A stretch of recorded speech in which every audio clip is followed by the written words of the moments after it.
ሰሞን ዘካርያስ የሚባል ነቢይ ካህን ደስ ይበልሽ ኢየሩሳሌም ጽዮን ንጉሥሽ ይመጣልና አሁን በአህያ ላይ እንዳንድ ድሃ ምስኪን እንዲህ ብሎ የተናገረው ቃሉን ለመፈጸም በአህያ ሆኖ መድህን ሲመጣ አይታ እርሱ መሆኑን ለይታ ሀገሪቱ ተቀበለችው በእልልታ። በመንገዱ ቅጠሉን ሁሉ ቆርጠው ልብሳቸውን ያነጠፋሉ ከሕዝቡ።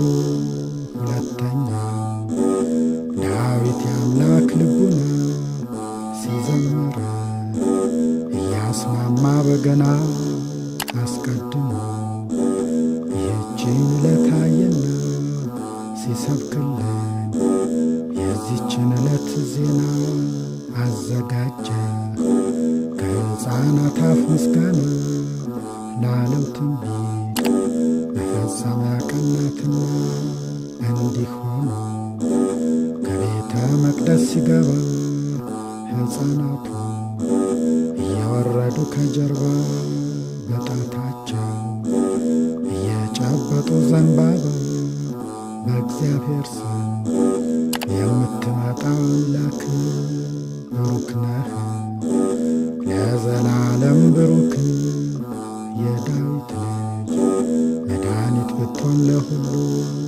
ሆሳዕና መባል ተገባህ እያሉ ተቀናጡ በፊት በፊቱ ዘለሉ።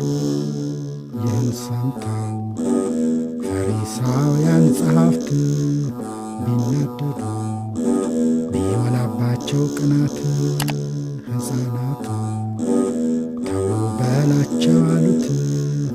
እንዲህ አለ ሲመልስላቸው ጌታ ከጠላችሁ የሕፃናቱን እልልታ ድንጋዮቹ የሚገባቸው ዝምታ ያመስግኑ በእናንተ በሰዎች ፈንታ። በዚህ ጊዜ አምላክነቱን ሊገልጡ ድንጋዮቹ በፊት በፊቱ እየሮጡ እንደ ሰዎች የምስጋና ድምፅ ሰጡ። ስብሐት ለአብ ወወልድ ወመንፈስ ቅዱስ ለዓለመ እስከ ዘላለም ድረስ።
ሰላም ለኪ ዘንሰግድ ንብለኪ ማርያም እምነበንታና እምኪ ወኢያቄም ዘምስለ ዳዊት አቡኪ ሳሊ ለነ አበ ክርስቶስ ወልድኪ ታብዮ ለእግዚእ ነፍስየ ያጸግብሃ ወያለብሳ ፀሐይ ውዳሴሽን እናገራለሁ በዜማ ናመነሽ ከወደደች ሰው በበገና ይገኛል ላሉ ትምህርት አስሩ ጅማት አሰርተው ቃላት ኦሪት ድምፀ ቃሉ ደስ የሚያሰኘው ለሁሉ ተመራምሮ ለደረሰበት ሰው ሁሉ ጣቶቹ ግን የዚህ የአስሩ ጅማት የኤርምያስ የአሰርቱ ነቢያት አይነት ጋድሞ ግና ከሁሉ በላይ ያለው እግዚአብሔር አብ አፄ ኩሉ ዓለም ነው ምሰሶው።